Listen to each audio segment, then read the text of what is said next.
Live smo.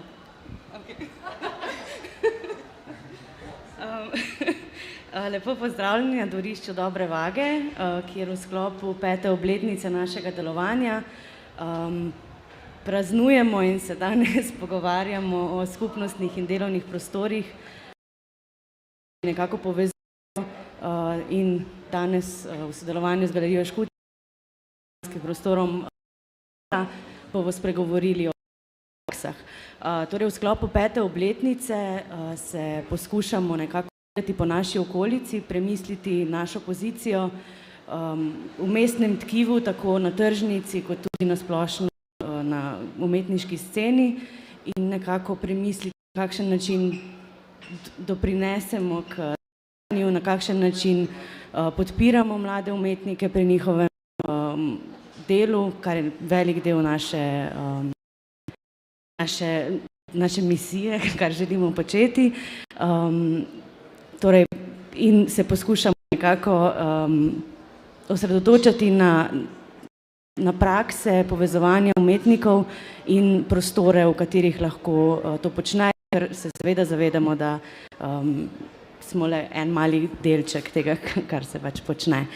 Torej, danes z Galerijo Škuc in fotografskim prostorom se pogovarjali. Kuratorka razstave, ki jo skupaj raziskavo takšnih prostorov so sedaj delali celo leto in novembra bodo to raziskavo na razstavi. Razstave je Tija Čiček, ki je tudi nekdanja sodelavka Galerije Dobra Vaga. Danes se bodo pa z mano pogovarjali tudi soustanovitelji fotografskega prostora Kela, Peter Rauch, Luka Prijatelj in pa Urška Prajs. Pa mogoče najprej Tija, me kar zanima,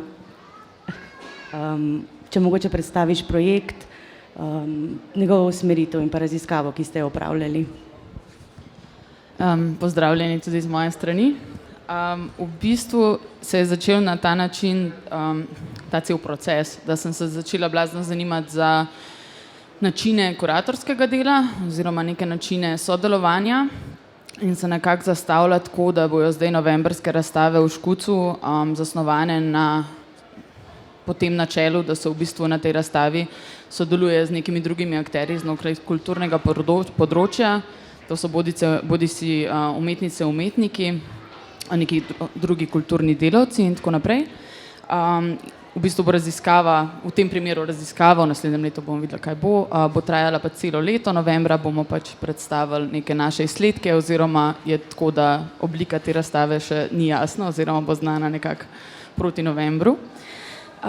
Potem sem pa, za letos sem nekako štartala iz te, zdaj kar trendi besede solidarnost in nekako našla to v teh skupnostnih prostorih oziroma v nekih samoorganizacijskih prostorih, nekih povezovanju, ki se dogaja med kulturnimi delavci, umetniki in tako naprej. Potem sem pa po spletu na ključi govorila z dvema soustanoviteljicama Kele, Saro Arman in Anjo Seničar, ki sta potem v bistvu povedali, da se oni tudi zanimajo za nekaj podobnega in da načrtujejo na to temo neko publikacijo. Pa smo pač moči združili. Zdaj, v sklopu razstave k sodelovanju smo povabili tudi sodobno umetnico Majo Bojanič, ki bo nekako reagirala oziroma zasnovala neko novo umetniško delo na podlagi pač našega celoletnega dela, neke teorije, ki jo bova tudi skupaj prebirali. Samoorganizirane skupnosti prostore ponavadi opredeljujemo kot tiste, ki so ločeni od nekih institucionalnih prostorov, institucij ali institucionalnih okvirov, ampak smo ugotovili, da je v bistvu vzdrževanje neke te ustaljene dihotomije problematično, zaradi tega, ker je že to naše sodelovanje v bistvu klasičen primer tega, kako neka samoorganizirana skupnost in neka institucija na drugi strani lahko pač sodelujejo, sploh pač v nekem tako majhnem kulturnem okolju, kakršen je pač v Ljubljani. Skupno prostorom, ki jih obiskujemo in nasploh samoorganiziranim skupnostim je, da izhajajo iz nekega manka, ampak ta manko ni nujno zgolj zasnovan v nekem negativnem kontekstu. Lahko pride tukaj do nekega pomanjkanja prostora, ki pač lahko pride do pomanjkanja znanja, da bi pač ljudje radi pač z deljenjem znanja hitreje prišli do nekega cilja in tako naprej. Lahko tudi zaradi tega, ker pač ni opreme, naprimer, ali pa nekih financ v ozadju in tako naprej. Torej, priložnost za pridobitev teh manjkajočih elementov, ki jih pač posameznica oziroma posameznik odkrivajo, pa vidijo pač v bistvu v povezovanju z drugimi.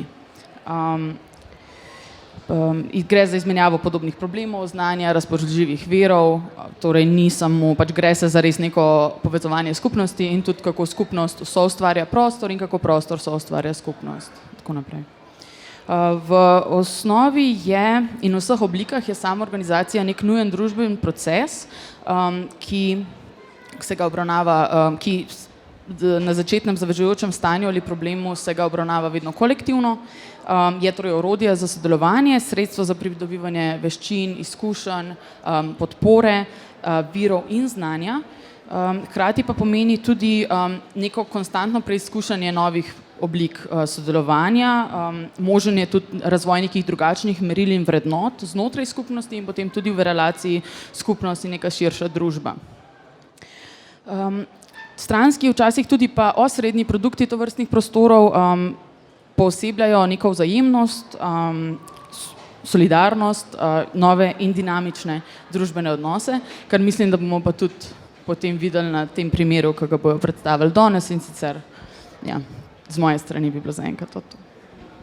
Mogoče lahko potem kar Peter, Luka in pa Urška predstavite mogoče vaše dejavnosti v sklopu prostora in zakaj vam je v bistvu pomembno biti del takšne raziskave, ker sicer to ni verjetno nekaj, kar bi sicer počeli. Okay. Ja, v Keli se ukvarjamo mogoče primarno z fotografijo, imamo temnico oziroma dve temnici, se pravi pač s temi analognimi procesi, hkrati imamo noter tudi delavnico, pisarno, pač gre za kar razvejan prostor, ki ga vsak od uporabnikov uporablja malo po svojih potrebah.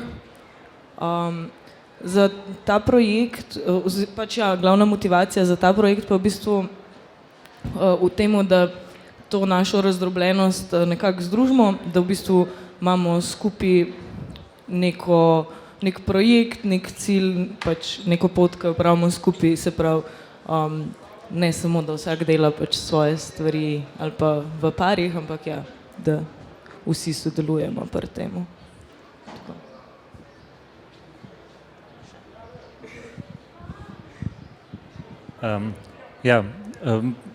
V bistvu bi samo mogoče še z druge strani izpostavil to, da je kljub temu, da smo fotografi, smo precej heterogena skupina.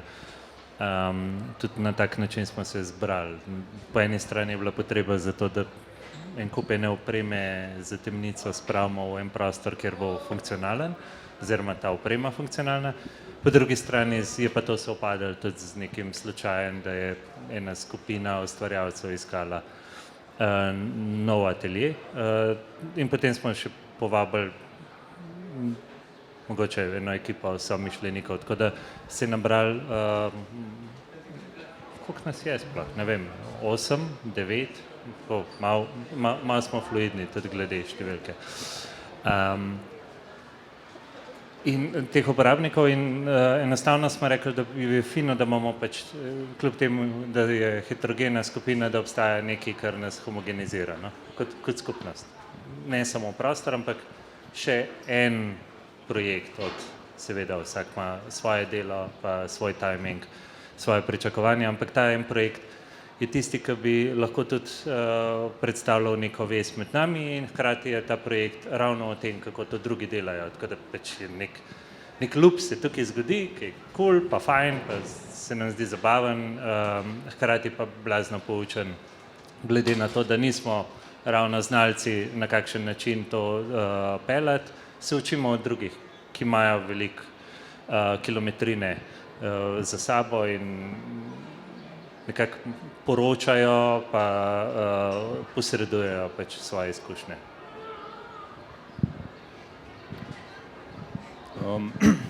Ja, meni se zdi, da v bistvu dosti nas je bilo tudi na neki točki, ko nekako smo zaključevali z nekimi pač ali dejavnostmi in smo čutili neko potrebo, da vzdržimo neke vezi, neko delovanje, tudi če mogoče pod neko mini prisilo, pač skozi neke prostore, ki nas pol vežejo na tak način. No.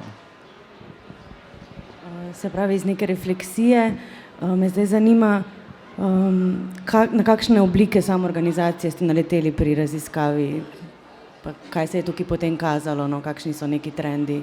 A gre za neko pomanjkanje institucionalne podpore ali tukaj gre za neko drugo potrebo, zakaj se takšni prostori vzpostavljajo? V bistvu je tukaj zelo različno, ne? Seveda, obvious. Mogoče je skupni imenovalec to, da je priložnost. Za vse je neka priložnost. Ali se zgodi to neka prostorska, ali se zgodi socialna priložnost, ali pa pač v nekem času pač usklije neka ideja, nek projekt, ki potem preraste v trajnostno sodelovanje. To, kar smo opazili, je prostor nekaj, kar povezuje ljudi. In hkrati jih prisili, da vzdržujejo neko prakso, da imajo neko rutino in da tudi skrbijo za tisti prostor, ki ga naseljujejo, ki ga uporabljajo in ki mu dajo smisel.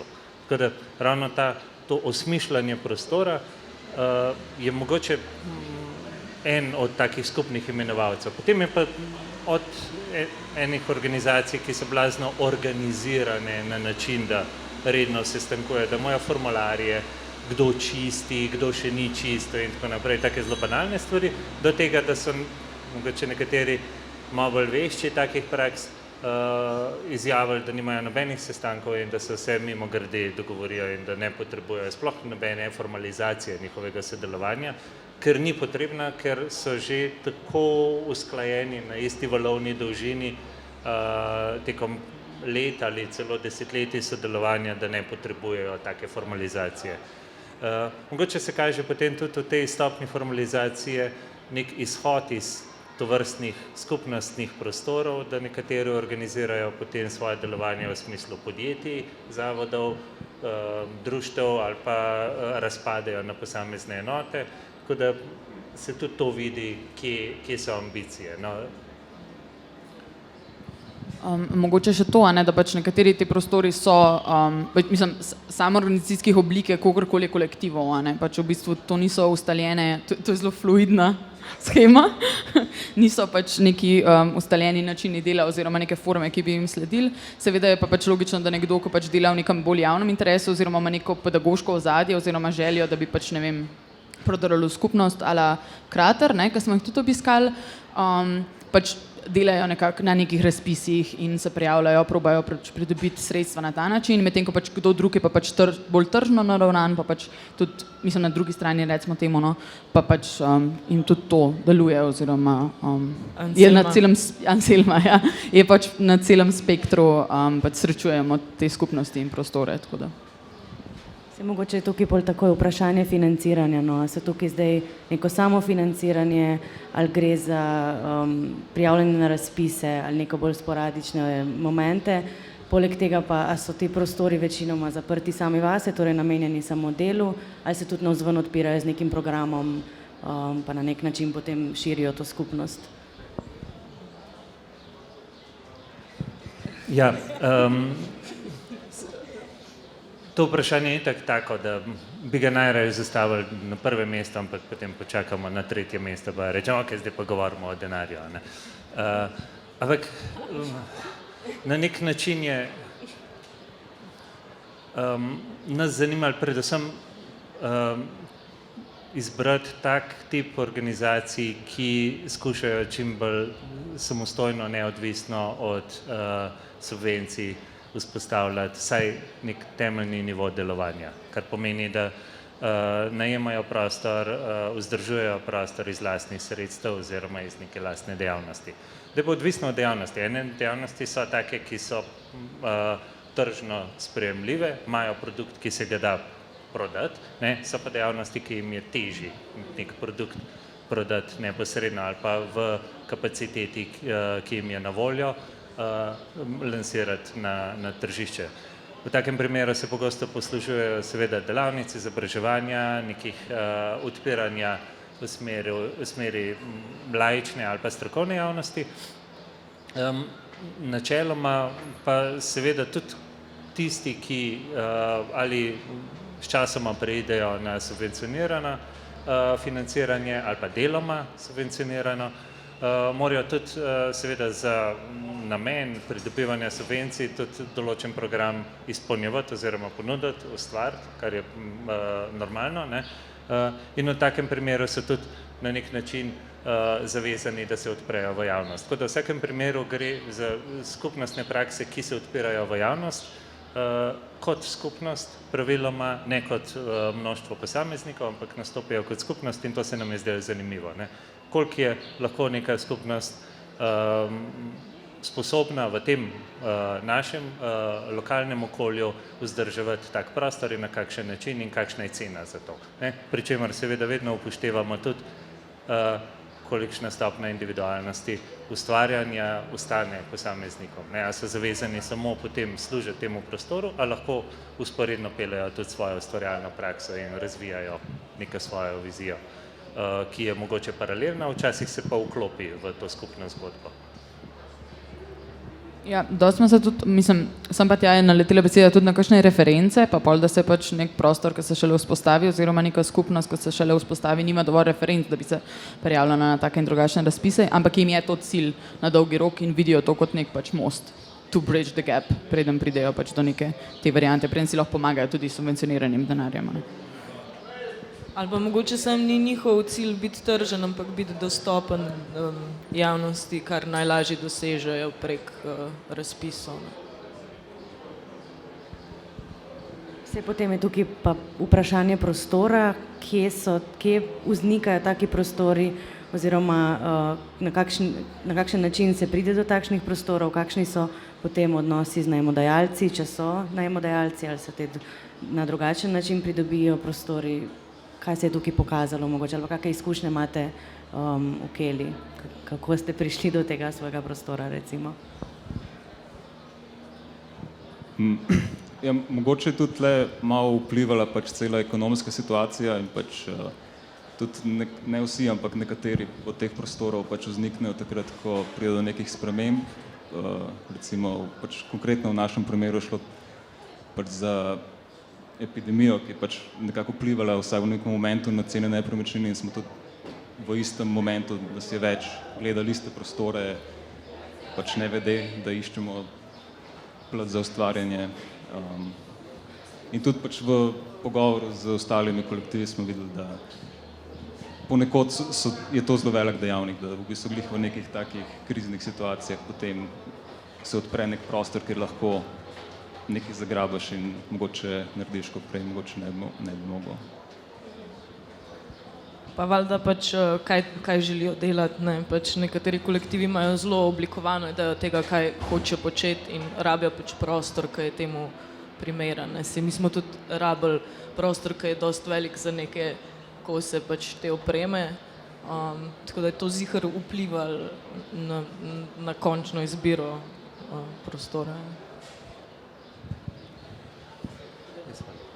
Zaenkrat smo več ali manj naleteli več ali manj na prostore, ker pač se menijo za privat najem, ker je pač nekako to tudi lažje na začetku organizirati, I guess, ampak ja, verjamem pa, da, mislim, tudi ko se z njimi pogovarjaš, pač ene par je takih posameznikov, ki pač konstantno iščejo nove prostore, ki je tako malo že, malo je tako obsesivno, ampak je res dober, zato je, ker pač poznajo neke luknje v Ljubljani, pač pa neke idealne prostore, ki bi jih imeli pa tako naprej, tako da ja, zanimiva tema pogovora, definitivno.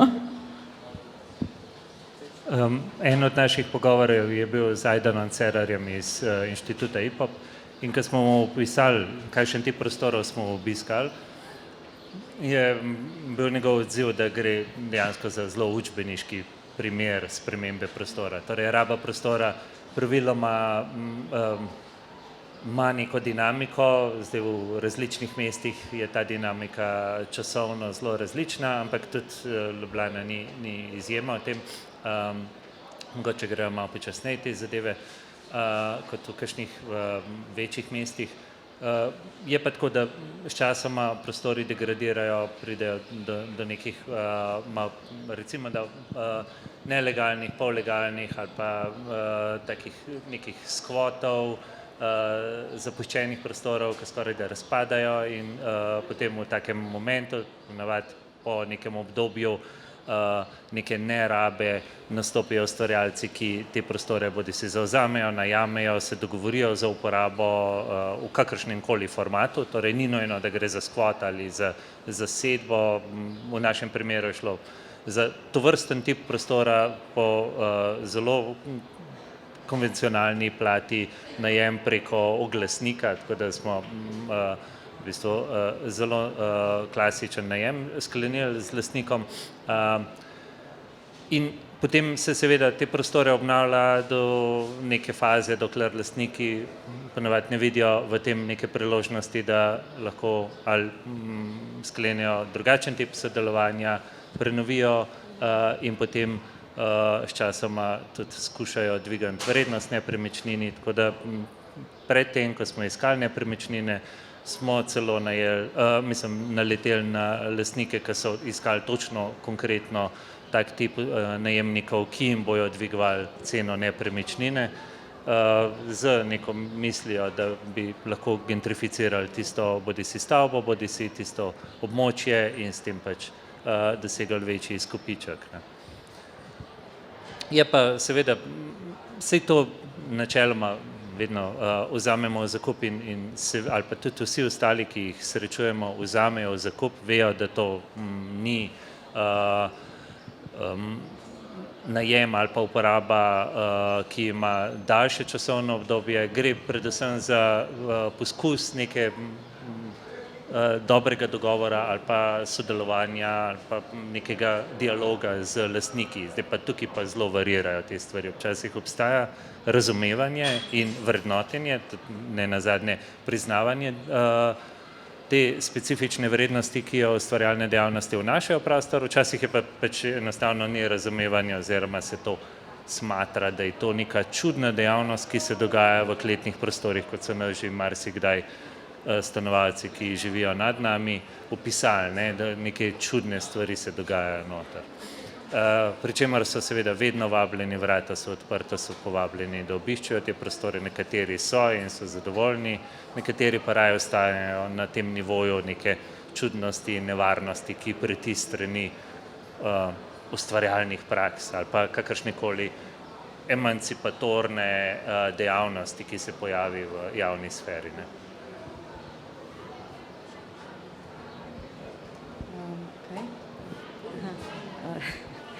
Zanima me še v bistvu, zdaj ko smo v tem iskanju prostorov, a se vam zdi, da bi bilo potrebno neke iniciative, da bi pomagali nekim kolektivom ali pa posameznikom pri iskanju takih prostorov, ne vem, kot primer nekih začasnih rab, da bi bila to neka podpora na nek način, ali je dovolj ta neka sporadičen moment, da vsak zase poišče nek prostor za svoje delo? Ne vem pač, če bi to iz te smeri pohitrili zadevo, bi bilo ziher dobrodošlo, ampak mi se skozi soočamo pač s to raziskavo glih v tej relaciji pač nekih subvencioniranih ali pa institucionaliziranih pač praks, da velikrat pač ta birokracija v bistvu upočasni proces, ne. Pač zdaj, če bi mi, ko smo iskali ta prostor, se pač mogli prijaviti, če bi imeli možnost se prijaviti nekam, pa bi potem rabili dlje časa, da pridemo do prostora, pač ima to smisel, po drugi strani pa da pač niso vsi te ljudje, ki visijo na nepremičninah, pa pač refreshajo pač vsako uro, tako da pač njim bi najbrž tudi prav prišla pomoč. Kaj pa čisto v praksi, ne vem, kako potekajo, kaj se dogaja v takih prostorih? Ja, v bistvu, kar si že v bistvu načel, Peter, je bilo pač kljub temu, da se ti prostori pač ostajajo na isti lokaciji, ampak se pa pač ljudje znotraj tega lahko kar veliko menjajo. Ne? Pač en klasičen primer tega je bil v bistvu KCŠ 1.0 pa 2.0, kjer je pač neka začetna ekipa štartala s KCŠ-jem, pa potem po nekaj časa pač je ta prvotno zasnovana ekipa pač zapustila prostor, pa pač se je nekako organsko notri naselila nova, začela z delom. Potem je pač KCŠ 2.0 tudi so mogli ven, kakor se spomnim, ja. In je v bistvu se zaradi tega pač je potem ta ista ekipa oziroma neki akteri znotraj te ekipe so pač ustanovili potem delavnico Levo, ko je pač zraven Trga Francoske. Tako da gre za neke take fluidne oblike pač, sodelovanja, ker ne gre pač nujno vedno za isto število ali pa iste akterje.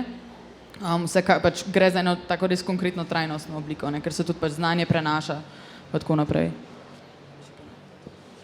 Če bi še kdo kaj na to temo, ne vem.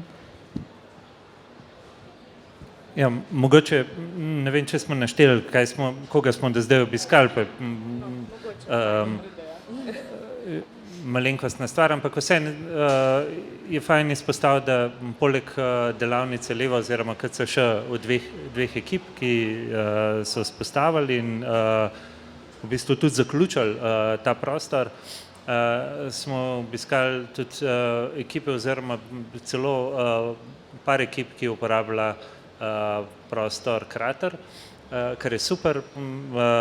Tak se mi zdi mogoče malo nepričakovan skupnostni prostor, produkcijski prostor. Oni so predtem imeli prostor, ki se je imenoval Teren na Masarykovi, zdaj so malo više, pred severu gor, za Bežigradom, imajo še večji prostor in še malo bolj pestro rabo in pester nabor dejavnosti, tako da to je res mogoče malo izjemen prostor glede na ostale, ker je odprt, ne, oziroma potem obstaja posamezni moduli, znotraj katerih delajo takih kontejnerjev. Potem smo obiskali cirkulacijo, seveda, oni so staroste, pa tam je bilo že malo tako dileme, koliko so oni že institucionalizirani in koliko ne, pa je bil njihov odgovor absolutno, da za to, kar mi iščemo, kar pomeni vzdrževanje prostora, najem prostora, so do zdaj, do zadnje selitve vedno skrbeli sami, zdaj so dobili neko prepoznanje strani občine, če se ne motim, tako da jim je MOL uredil oziroma odstopil en del prostorov v podhodu Ajdovščina, kar se mi zdi super za njihov nadaljnji razvoj oziroma delovanje. Potem smo bili v Anselmi, ker je tudi neka specifika, da tam pa absolutno ni nobene ne zgodovine, ne potrebe, ne misli po subvencijah. Oni vzdržujejo ta prostor izključno skozi svojo tržno in javno dejavnost. A sem kaj pozabil? Ja, pa IPOP sem prej omenil, imamo pa v planu potem še nekaj seveda ekip, ki se odpirajo, mogoče tudi iz drugih področji, iz uprizoritvene dejavnosti, iz glasbene dejavnosti, ker je tudi malo specifična, tam se veliko prostorov se deli glede na tudi opremo, zasedbe in tako naprej, kar pomeni, da dejavnost tudi neko specifiko in seveda pač sama umestljivost v širši urbani kontekst, ne, pač glasbena dejavnost ima določene specifike, tako da bi radi tudi to pokrili. Absolutno pa ni želja tukaj, da bi bili vseobsežni, pa da bi pokrili vse, smo hvaležni seveda za sugestije in tudi tako načeloma deluje, da je ta network, ki ga spoznavamo, tudi nas napeljuje na nove prostore, nekdo pozna nekoga, kar tudi kaže na to, da obstaja neka skupnost teh skupnosti. No? Tako ali drugače jo je možno zaznati skoraj da neko, ne vem, bi rekel, metastrukturo, kar je pa tisto, kar je najbolj optimistično pri takem spoznavanju, da rečeš, ok, to obstaja, to živi, to je nek organizem in vliva ful veliko upanja in spodbude tudi mlajšim ustvarjalcem, da se ful da in da je z nekim zdravim tempom in pričakovanjem možno ohranjati dejavnost, tudi če ni ali ne želi biti tržno, neposredno tržno naravnana. Mogoče še, da to omenimo, pač raziskava ni bila zasnovana tako zelo strogo znanstveno, ampak smo se kar delamo to znotraj nekega umetnostnega okolja, za enkrat temu rečemo umetniška raziskava, ampak se priporočamo za kakšen boljši naziv. Tako da, ja. V bistvu ne zbiramo pač nekih tako just raw data, podatkov zgolj, ampak zbiramo predvsem zgodbe. No. Tako. A smo še kaj pozabili nagovoriti v sklopu? To je bil ful romantičen zaključek, da zbiramo zgodbe. Lepo. Mogoče, če ima še kdo iz publike kako vprašanje, sicer bi pa se mi zdi, da smo se lepo pogovorili v situaciji.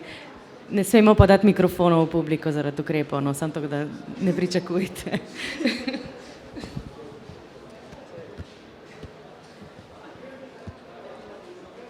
Bomo ostali še na neformalnem pogovoru.